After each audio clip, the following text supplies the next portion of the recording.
Siemka, ja jestem Adacho i jeśli śledzicie mój kanał, to wiecie, że w pierwszej połowie czerwca wrzuciłem wam nietypowy ranking, top 15 miejsc, ktoś dobrze to określił. Gdyby postacie miały uderzyć w boksera, na przykład wiecie, na deptaku w Mielnie jest ta maszyna, gdzie się wrzuca 2 złote i bije się w boksera. To był ranking, kto w bokserze uderzyłby najmocniej. Nie kto ma największe możliwości, bo wiemy, że Zeno, nie kto ma największe umiejętności, bo pewnie Roshi byłby w tym rankingu i nie mówię tego ze względu na swoją koszulę, po prostu Roshi jest doświadczony wojownikiem, tylko kto najmocniej by uderzył w całym Dragon Ballu, czyli oczywiście też bierzemy pod uwagę Dragon Balla Super, no bo umówmy się, że taki Kid Buu czy Cell, to raczej nie ma co ich brać pod uwagę, więc wiadomo, że najsilniejsze postacie w Dragon Ballu mamy w Dragon Ballu Super, ale inspirowany jednym z komentarzy, który widziałem pod tamtym filmem, postanowiłem stworzyć drugą część tego rankingu, ale biorącą pod uwagę 42 tomy oryginalnego Dragon Balla. Także muszę wam przyznać, że dużo mi zajęło tworzenie tego rankingu, bo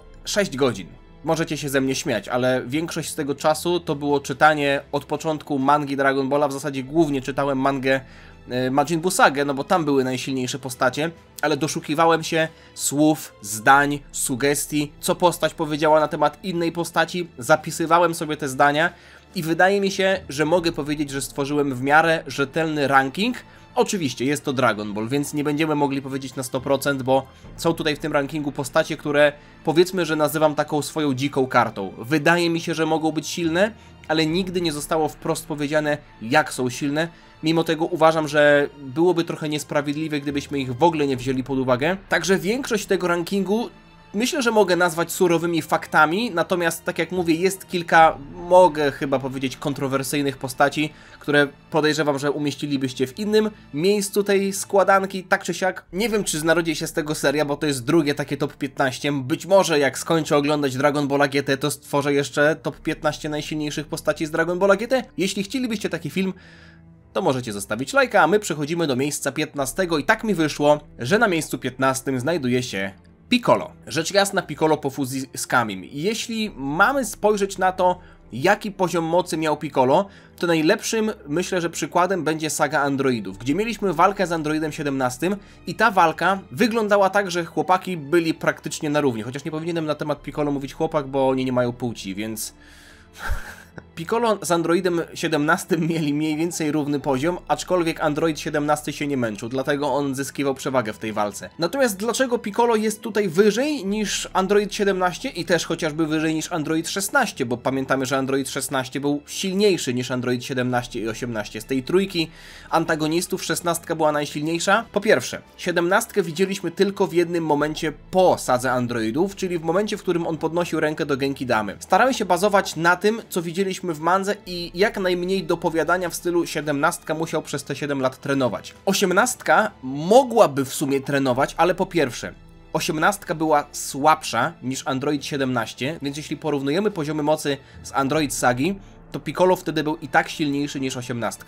18 przez te 7 lat prawdopodobnie nie trenowała, a jeśli trenowała, to śmiem wątpić, że trenowała więcej niż Piccolo. Ona założyła rodzinę, więc zmierzam do tego, że jeśli ktoś się wzmocnił przez te 7 lat między sagą Cella a sagą Buu, to był to Piccolo. Więc Piccolo, myślę, że na koniec Dragon Balla Z po prostu był silniejszy i od 17 i od 18. Tutaj miałem trochę wątpliwości, ale żebyście zrozumieli mój wybór, to chcę wam powiedzieć, jak to działa. Biorę pod uwagę najsilniejszą wersję danej postaci, którą widzieliśmy w mandze. Czyli jeśli, dajmy na to, bo teraz będzie na miejscu 14 Future Trunks. Trunks z przyszłości. Nie biorę pod uwagę jego momentu z wejścia w Mecha Freeze, tylko jego najsilniejszy moment. Niekoniecznie moment końcowy, kiedy go widzieliśmy na samym końcu, bo w przypadku Trunksa on największy poziom mocy pokazał w momencie, w którym użył USSJ, czyli tego Super Saiyanina Grade 3, czy tam już 4 nawet, w zasadzie chyba 3, przeciwko Cellowi, w perfekcyjnej formie.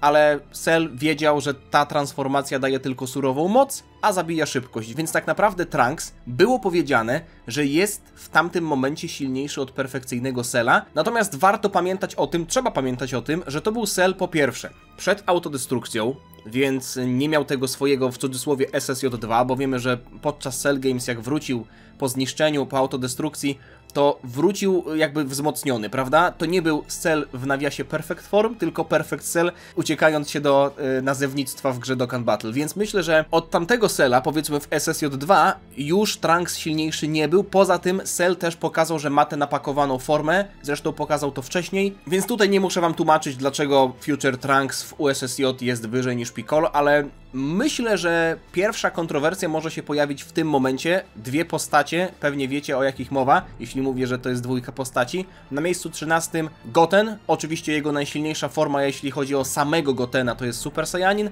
No i na miejscu 12 Trunks, mały Trunks, również w Super Saiyanie. Można byłoby tutaj, wiecie, myśleć, że oni po tym timeskipie, po tych 10 latach, po zakończeniu Majin Buu sagi, czyli na 28 Tenkaichi Budokai, byli silniejsi, ale biorąc pod uwagę po pierwsze, że nie widzieliśmy ich w walce, po drugie, Goku i Vegeta mówili, że oni raczej się opieprzają, więc można byłoby wątpić, czy przez te 10 lat się wzmocnili.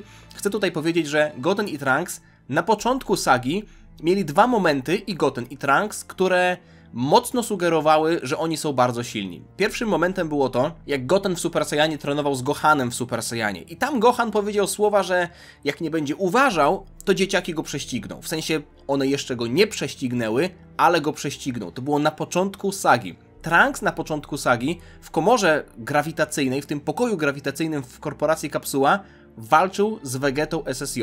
Co prawda, Vegeta prawdopodobnie nie walczył, a raczej na pewno nie walczył na 100%, ale Trunks SSJ, chcę powiedzieć to jeszcze raz, w zwiększonej grawitacji dawał radę przeciwko Vegecie SSJ. Na początku Majin Buu sagi. To było przed tak naprawdę treningiem w Komnacie Ducha i Czasu, bo chłopcy trenowali w Komnacie Ducha i Czasu, żeby Gotenks był silniejszy. Więc mój tok myślenia wyglądał tak. Później w historii zostało powiedziane, że Dabura był na poziomie mniej więcej perfekcyjnego Cella, ok? Vegeta SSJ był w stanie pokonać Daburę, bo Dabura nie zrobił na nich żadnego wrażenia. Jeśli Trunks na początku Majin Buu sagi walczył mniej więcej na równym poziomie z tym Vegetą SSJ, to znaczy, że teoretycznie mógł być silniejszy niż Dabura i Cell, ale tak jak powiedziałem, to jest pewnego rodzaju dopowiedzenie. I ten element tego rankingu, jak długo bym nie myślał, średnio mi pasuje. Wydaje mi się, że mogłem tutaj popełnić błąd, biorąc pod uwagę to, co widzieliśmy w mandze Dragon Ball Super. Trochę nagiąłem zasady, ale trudno mimo wszystko było mi pominąć to porównanie, które zobaczyliśmy w mandze Dragon Ball Super. Czyli po małym Trunksie i po małym Gotenie w tym rankingu znajduje się Cell Junior, a w zasadzie Celle Juniory. Może to jest niesprawiedliwe, ale na wyspie Androida 17 widzieliśmy, jak Celle Juniory, które zostało powiedziane, że mają dokładnie taką samą moc jak te Celle Juniory, które widzieliśmy podczas Cell Games, walczą z Gotenem i Trunksem i dają sobie z nimi radę. W sensie wygrywają tę walkę z Gotenem i Trunksem, a to byli Goten i Trunks już po Majin Buu sadze. Więc biorąc pod uwagę tamtą scenę, nie można powiedzieć, że Goten i Trunks są silniejsi niż Celle Juniory, bo widzieliśmy ich bezpośrednie starcie. Ale jeśli mielibyśmy iść takimi porównywaniami, domysłami, czy Vegeta w sparingu z małym Trunksem szedł na całość, czy to była sytuacja pokroju Goku Blue kontra Krillan, też się, że niby wstrzymywał. Trudno tutaj powiedzieć, były sytuacje, w których Goten i Trunks byli nazywani ostatnią nadzieją na pokonanie Super Buu, prawda? Więc albo to było mówione w kontekście fuzji, a raczej na pewno było mówione w kontekście fuzji, bo już wtedy była mowa o fuzji, a nie ich osobnych poziomów mocy. Dlatego byli nazwani ostatnią nadzieją. Więc na miejscu 11, tak jak powiedziałem, Celle Juniory, no i naturalnie na miejscu 10 musi być ktoś, kto jest silniejszy niż Celle Juniory, czyli Cell. Cell oczywiście w perfekcyjnej formie, możecie tutaj dorzucić albo Cella w tej swojej perfekcyjnej formie napakowanej, albo i nie. Natomiast jakiejkolwiek formy Cella byśmy nie znali, to jest miejsce 10, jest naturalnie silniejszy niż Celle Juniory. Jest takie przeświadczenie być może gdzieś krążące po uniwersum Dragon Balla, że Celle Juniory były na tym samym poziomie co Cell. I ja też kiedyś o tym mówiłem w Kokle, że okej, być może w anime było tak powiedziane i być może moglibyśmy założyć, że były na tym samym poziomie co Cell, ale były znacznie mniej wytrzymałe. Dlatego Gohan był w stanie wszystkie pokonać jednym ciosem, mimo tego, że ponoć były bardzo silne. Ale takie słowa sugerujące, że Celle Juniory miały być na tym samym poziomie, nie padły w mandze. Tam padły tak naprawdę stwierdzenia tyczące się tego, że Cell powiedział, że Celle Juniory to są jego dzieci, więc są bardzo silne. I widzieliśmy, że tylko Trunks i Vegeta, bo SSJ Goku był bardzo zmęczony, więc on radził sobie gorzej, tylko Trunks i Vegeta byli w stanie sobie z nimi radzić, ale widzieliśmy kadry, w których i Trunks i Vegeta powoli przegrywali tę walkę. Więc Celle juniory raczej były słabsze odrobinę niż Cell, albo znacznie słabsze, albo troszeczkę słabsze, tak czy siak były słabsze, więc Cell jest na 10. miejscu. No i postać, o której dzisiaj już powiedziałem, czyli Dabura, a konkretnie Majin Dabura, bo umówmy się, że Majin Spopowicz, Majin Yamu, Majin Vegeta to były osoby, to były postacie, które zostały wzmocnione magią Babidiego, więc Dabura, zwykły, nieopanowany przez Babidiego, byłby słabszy i był słabszy niż Majin Dabura, więc tak, Dabura, ale Majin, o tym nie zapominajmy, więc no tutaj nie ma chyba żadnego zaskoczenia, ponieważ on był bezpośrednio przez Goku porównany do Cella sprzed 7 lat. To porównanie jest o tyle proste dla mnie do zinterpretowania, że tutaj tak naprawdę nie ma co się domyślać, według mnie, do jakiej wersji Cella Goku porównywał Daburę. No bo jaki byłby sens, żeby Goku powiedział, że Dabura jest na poziomie Cella i nie powiedział, że chodzi na przykład o Cella w drugiej formie. Albo chodzi o Cella w pierwszej formie, albo chodzi o Cella perfekcyjnego, ale przed autodestrukcją. Wiadomo, że jak mówi o Cellu, to mówi o jego najsilniejszej formie, prawda? Więc jeśli mamy Cella w najsilniejszej formie i do tego poziomu mocy jest porównywany Majin Dabura, to dlaczego Dabura jest wyżej? Bo nie widzieliśmy pełnej mocy Dabury. Dabura walczył z Gohanem, potem tak naprawdę jedyny moment, w którym Dabura mógłby używać swojej pełnej mocy, to jest moment, w którym przeciwstawił się Buu. Tylko po pierwsze, wtedy Dabura był już poobijany, więc mógł faktycznie dawać z siebie wszystko, ale to nie był jego pełen poziom mocy, bo był już wtedy uderzony przez Majin Buu. A po drugie, nikt tego wtedy w żaden sposób nie skomentował, więc nawet gdyby Dabura wtedy był silniejszy jakoś bardziej znacznie, to myśmy się o tym jako czytelnicy nie dowiedzieli, bo nikt tego nie skomentował. Natomiast uważam, że to jest dość naturalne uważać, że jeśli Dabura nigdy tak naprawdę w pełnej mocy nie używał pełnej mocy, w sensie w pełni sił wypoczęty nie używał pełnej mocy, bo w walce z Gohanem nie używał pełnej mocy, no to naturalnie miał jeszcze jakiś zapas, dlatego jest na miejscu 9. Dwa dość kontrowersyjne miejsca. Dlaczego kontrowersyjne? Ponieważ uważam, że one mogłyby się w tym rankingu znaleźć tak naprawdę na jakimkolwiek miejscu. Dlaczego? Bo nie mieliśmy ani jednego słowa sugerującego wprost, jaką moc miały dwie następne postacie. Nie będę o nich mówił jednocześnie, powiem najpierw o miejscu 8, a mianowicie Kibito Shin. Dlaczego Kibito Shin trafia tak wysoko? Dlaczego Kibito Shin trafia wyżej niż Dabura chociażby? Ze względu na to, że tak naprawdę możemy mniej więcej określić, jak silni byli Kibito i Shin. Shin, kiedy opowiadał o historii sprzed wielu, wielu milionów lat, mówił, że kiedyś, dawno temu, jak Buu walczył z Kaioshinami, było ich 5, w zasadzie 4 z każdej strony i ten Dai Kaioshin, i każdy z nich był na tyle silny, to jest cytat, że mógłby jednym ciosem pokonać Freezę. I myślę, że tutaj możemy domyślić się, że nie chodzi o jakiegoś tam Freezę, tylko Freezę w pełnej mocy, prawda? Więc na przykład, czy Kaioshin, a w zasadzie jakikolwiek Kaioshin, my mówimy tutaj o Shinie, czy moglibyśmy go porównać do Future Trunksa, który ciachnął Freezę na pół, w zasadzie Mecha Freezę? Nie do końca. Dlaczego? Bo Mecha Freeza to nie była pełna moc Freezy, jeśli bierzemy pod uwagę, że tam padły tak naprawdę dwa stwierdzenia podczas tej sytuacji, kiedy Mecha Freeza zjawiał się na Ziemi. Pierwsze z nich mogłoby delikatnie sugerować, że Mecha Freeza jest silniejszy niż pełna moc Freezy na Namek, to z czym walczył Goku. I to były słowa, które Freeza powiedział i brzmiały one tak, że ogólnie jest silniejszy. Po prostu, że nie wiem, czy on tam powiedział, że trenował, ale że wrócił silniejszy. Ale wcześniej padły słowa, które myślę, że skasują to stwierdzenie i sugerują nam, że Mecha Freeza nie używał pełnej mocy. Gohan na słowa Yamszy i Tenshinhana, kiedy ci się dziwili, jaki ten Freeza jest silny, Gohan powiedział, to jest jeszcze nic, że on potrafi być znacznie silniejszy. Więc jeśli Gohan, znając Freezę, mógł ocenić, że Mecha Freeza to nie jest pełna moc Freezy, to jest najlepsza sugestia, że Future Trunks nie pokonał Freezy w pełnej mocy. A więc, wracając do Shina. Shin był prawdopodobnie silnie, albo raczej na pewno był silniejszy niż Future Trunks, który pojawił się niszcząc Mecha Freezę. Na jakim poziomie moglibyśmy go postawić? No tutaj już jest wolna interpretacja. Mógłby być na poziomie na przykład Piccolo, który pokonał Cella w pierwszej formie, w ich pierwszym spotkaniu, bo potem Cell w pierwszej formie wrócił. Myślę, że można byłoby go nawet postawić na poziomie Cella w drugiej formie, ale to jest tylko i wyłącznie Shin. jeśli przechodzimy do Kibito, Kibito na turnieju, kiedy stał naprzeciwko Gohana, powiedział, żeby ten włączył Super Saiyanina, więc po pierwsze, był świadomy Super Saiyanina, że istnieje coś takiego, być może nie był do końca świadomy mocy Super Saiyanina, bo widzieliśmy potem, że nasi bohaterowie wielokrotnie zadziwiali bogów swoją mocą. I dlaczego o tym mówię? Bo fuzja Potar tak olbrzymie zwiększała moc, że Goku i Vegeta, przechodzę teraz do Vegito jako przykład, Goku i Vegeta, którzy sami nie byliby w stanie pokonać zwykłego Super Buu, po fuzji byli w stanie pokonać nie Buu, nie Bukolo, nie Butenksa, a Buhana.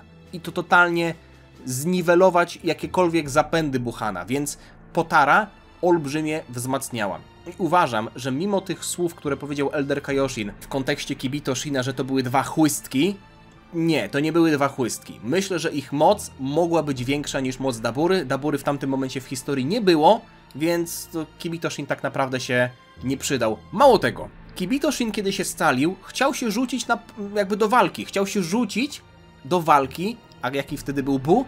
Butenks.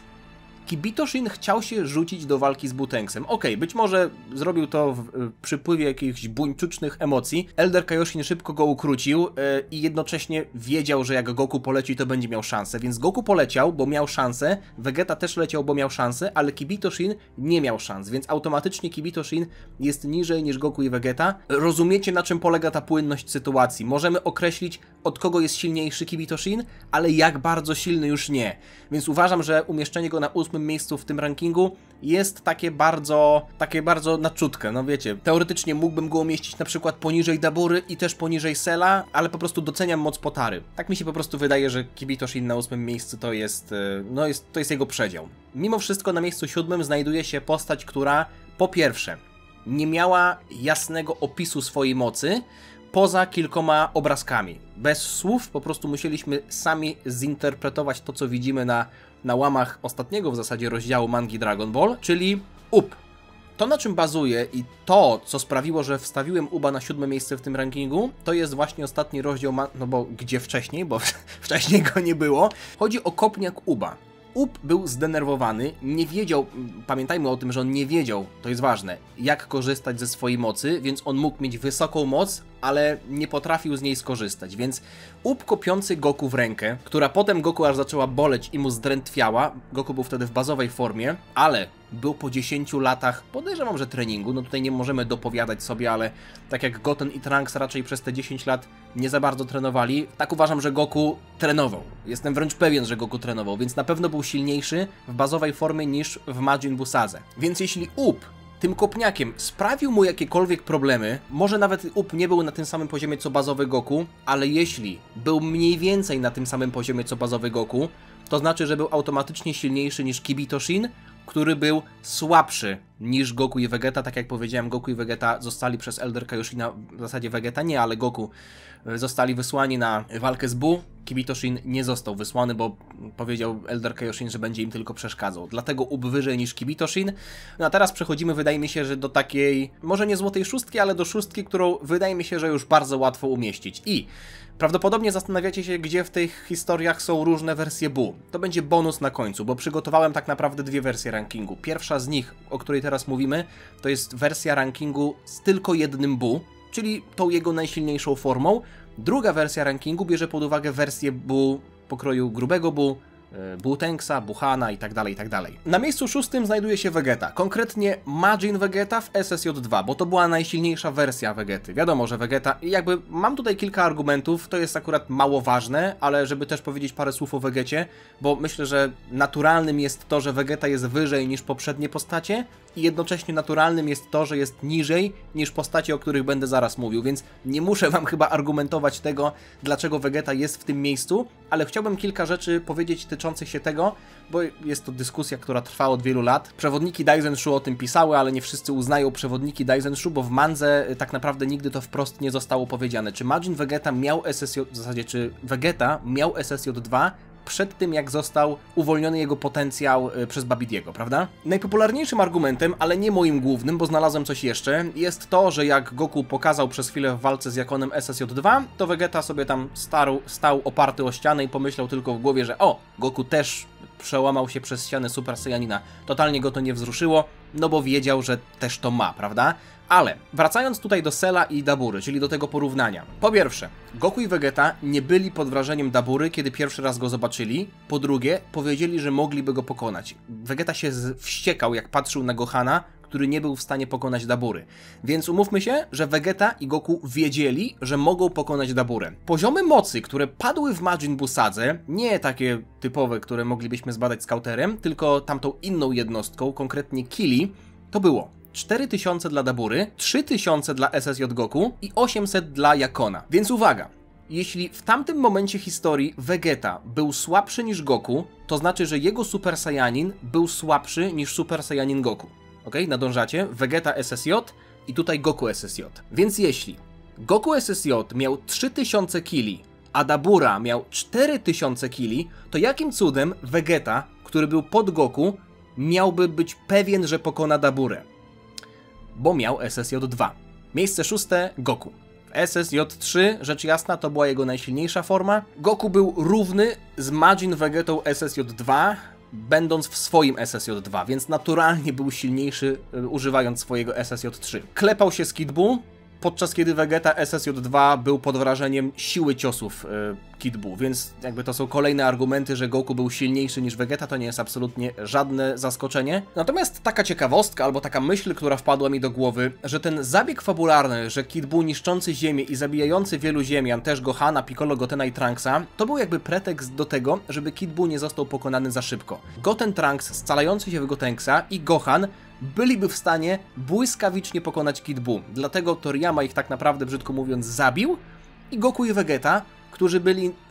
No, Vegeta był słabszy niż Kid Buu, Goku w SSJ3 też sobie z nim tak średnio radził, no oni mogli z nim nawiązać jakąś równą walkę, prawda? Więc tak naprawdę nawet w momencie, w którym Ziemianie zostali wskrzeszeni, Goku powiedział: a, czyli możemy teraz poprosić Gotena i Trunksa i Gohana do walki. I Vegeta powiedział nie, że to Ziemianie teraz sobie będą ratować tę całą sytuację przez Genkidamę, no nie? Więc przechodząc płynnie do miejsca 4, o którym sobie teraz będziemy mówić, Goku i Vegeta, będąc w ciele Super Buu, powiedzieli, że nie mogą sobie tak po prostu wyjść, ponieważ Super Buu jest od nich silniejszy. Więc Goku i Vegeta nie mogli pokonać sami Super Buu, bez kolczyków Potara.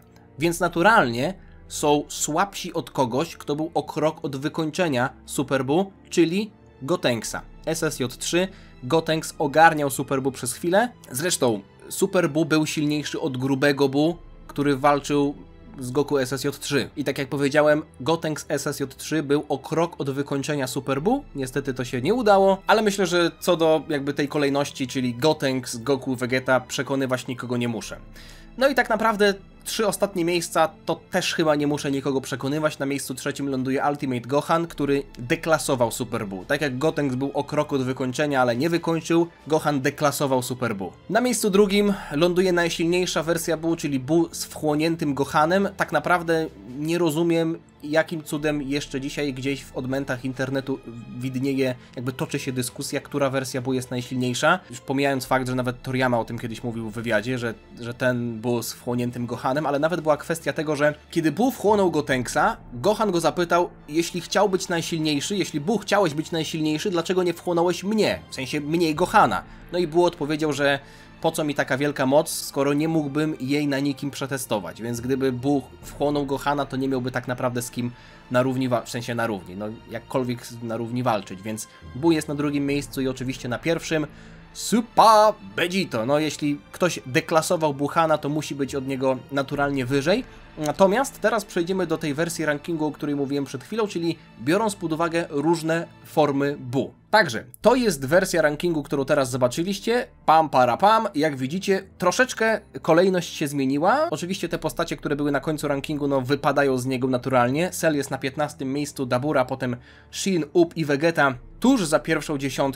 Na miejscu 10. gruby Buu, naturalnie silniejszy od Vegety, ponieważ chociaż tutaj można się trochę spierać, bo Vegeta swoim finalnym atakiem Final Explosion niby zniszczył Buu, więc można byłoby powiedzieć, że jeśli mielibyśmy faktycznie grać w tego boksera, to może przez chwilę wygenerował większy poziom mocy, ale wydaje mi się, że widzieliśmy to doskonale w walce, że Buu zadaje Vegecie większe obrażenia niż Vegeta zadaje Buu. I to nie jest kwestia regeneracji, więc myślę, że Buu był silniejszy po prostu niż Vegeta.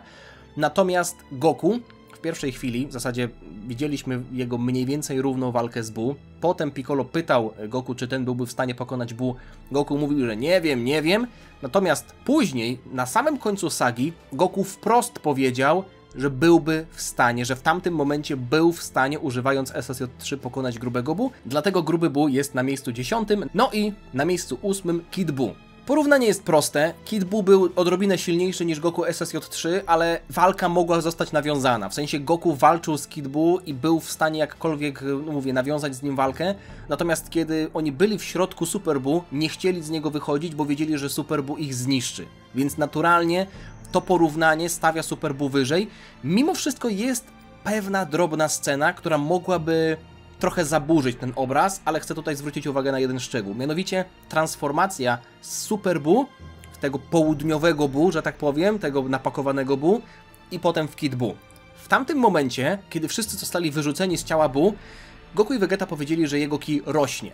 Ale to było w momencie, w którym on stawał się napakowany i Goku tam powiedział, czy on bierze jakieś sterydy.